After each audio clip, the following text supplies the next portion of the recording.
The film starts with Terry Richmond, a former soldier, riding his cycle while listening to music. Suddenly, he gets hit by the police. Officer Evan Marston and his partner, Officer Steve Land, handcuff Terry, saying they tried to stop him but he took off. Terry explains that he didn't hear them because of his headphones, but the officers aren't interested in his excuse. They begin to question him about who he is and search his backpack, where they discover a package. When Officer Evan asks if he can open it, Terry says no. The officers decide to detain him and call for a K-9 unit to check the package, which will take an hour. Since Terry is in a rush, he reluctantly agrees to let them search it. They find a large amount of cash inside, leading them to suspect it might be drug money. Terry insists that the money is his and that he needs it to bail out his cousin from jail. Officer Steve points out that there's nearly $30,000 and asks what his cousin is in for. Terry explains that $10,000 is for bail, and the rest is to buy a truck for hauling boats. His cousin Mike was arrested for having marijuana, but wasn't selling it.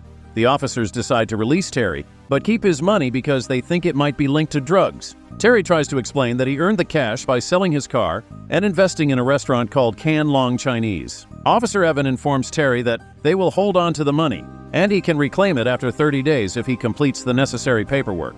Otherwise, he could face charges for money laundering. Terry agrees under pressure, and they let him go. The officers leave, and Terry picks up his bike, heading straight to the courthouse. There he encounters Elliot, a court clerk, and explains his situation, asking him to post his cousin's bail. Terry is frustrated, as he tells Elliot that the police took all his money. However, Elliot explains that without any money he can't help, and adds that the jail is undergoing renovations, meaning all the inmates are being moved to state prison. Elliot, whose shift has ended, starts to leave, but Terry, desperate and angry, insists that his cousin is in serious trouble. Before departing, Elliot introduces Terry to his colleague Summer McBride, another court clerk who's also studying to become a lawyer. Summer offers to help, and they go for a drink.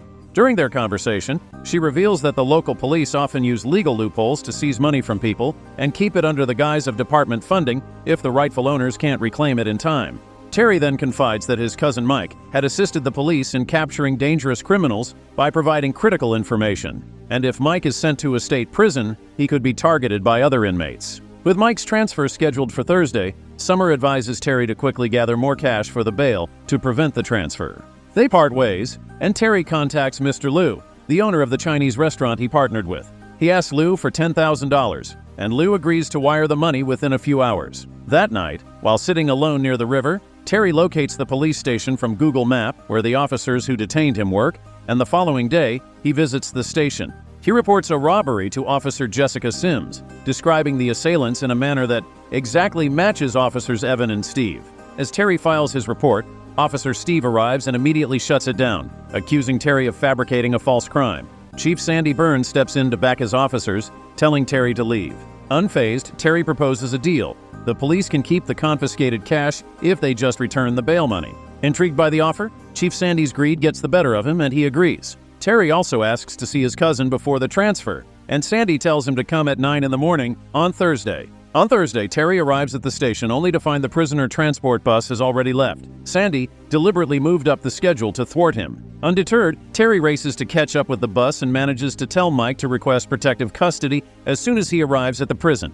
Terry then meets with Summer, who is helping him in the case, shares some crucial information she's uncovered. The corrupt activities of the officers are more extensive than they thought, involving the courthouse judge as well. To secure Mike's bail, Terry needs to get the money to Elliot's desk as soon as possible. Terry returns to the police department and confronts Chief Sandy, threatening him to cooperate. Things escalate when Officer Steve tries to intervene, pointing a gun at him, resulting in a scuffle.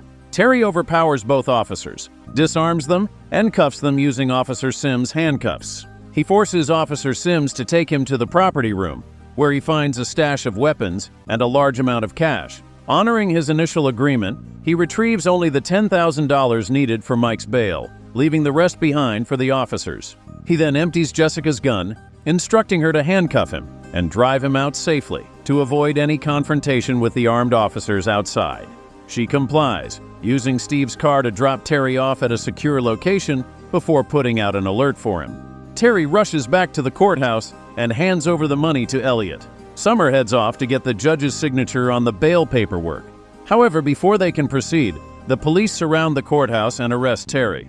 They take him to the courthouse's underground holding area for a medical check, where Officer Evan escorts him to meet Chief Sandy. The officers pick up Sandy, and the three drives away. During the drive, Chief Sandy admits that they made a mistake by tangling with Terry after digging into his background.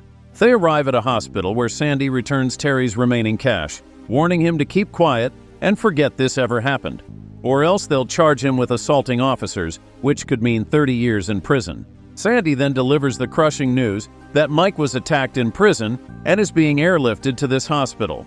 Furious and devastated, Terry reluctantly agrees to the deal. Sandy cautions him to never set foot in this town again, or they'll eliminate him for good. Inside the hospital, Terry enters Mike's room, only to be met with the heartbreaking sight that his cousin didn't survive. Reeling from the loss, he reaches out to Summer for a ride back to his hometown.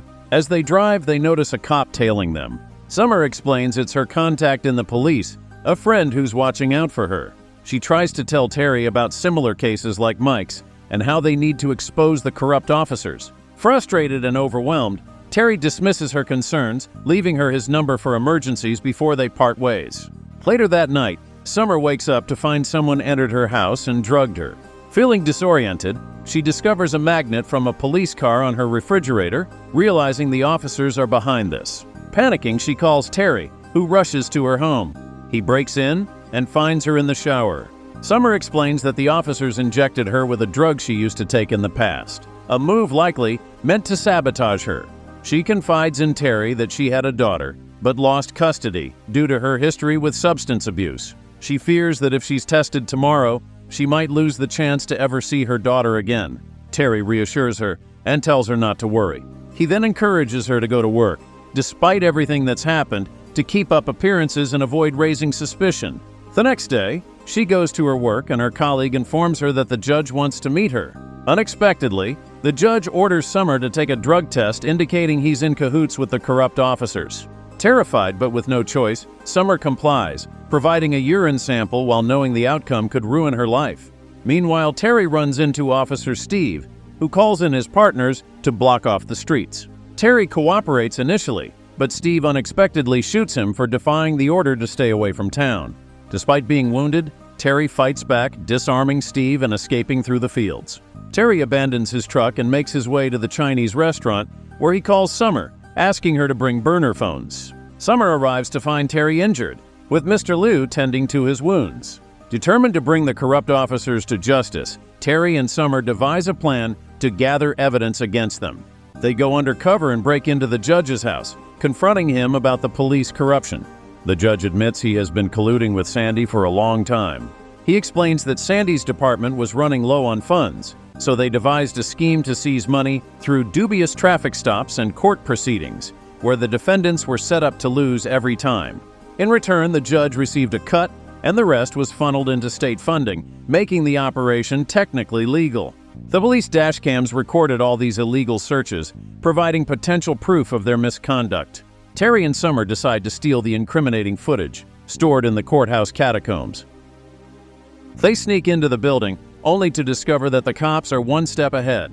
The officers have set a fire to destroy the evidence room. Summer manages to extinguish the flames, and they quickly grab the memory cards containing the footage. To cover their tracks, they reignite the fire before escaping the courthouse. Outside, Terry waits in the car while Summer goes to retrieve her urine sample to protect herself from further accusations. However, she gets caught by the officers. From the car, Terry watches in horror as they abduct Summer. He follows them to a remote location where they split up, leaving one officer behind. Seizing the opportunity, Terry rams the cop's car and confronts him. After a brief struggle, he overpowers and handcuffs the officer, preparing to interrogate him for information on Summer's whereabouts. Terry grabs the police radio and contacts Sandy, who proposes a deal: Summer's freedom in exchange for the memory cards. Terry agrees, and Sandy instructs him to meet at Rebel Ridge by dawn. Throughout the early hours, Sandy's men wait, but there's no sign of Terry. Just as they're growing impatient, Sandy gets a call from Terry. Simultaneously, Officer Evan believes he's found Terry's vehicle,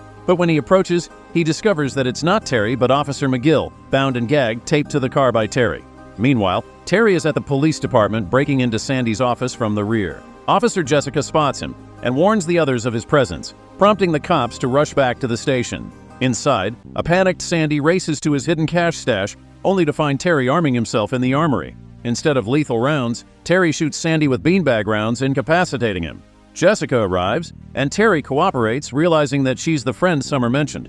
He entrusts her with the memory cards, instructing her to release the evidence. Terry then confiscates Sandy's weapons cache and begins to douse the money with gasoline, ready to torch it. However, Jessica turns on Terry, saying she wants to avoid any more violence. She escorts him outside, where they encounter Officer Steve, who smashes the memory cards under his boot.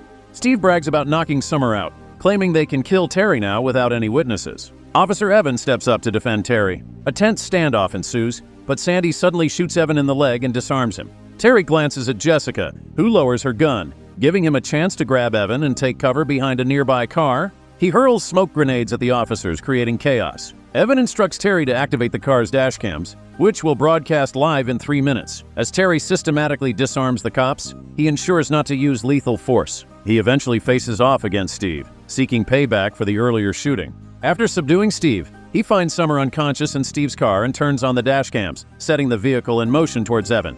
He picks up the injured officer and speeds away from the station, but Steve clings desperately to the car. Summer, regaining consciousness, pushes Steve off as they race down the road. With Sandy and his men in pursuit, Jessica joins the chase but deliberately crashes into Sandy's car, giving Terry a chance to escape.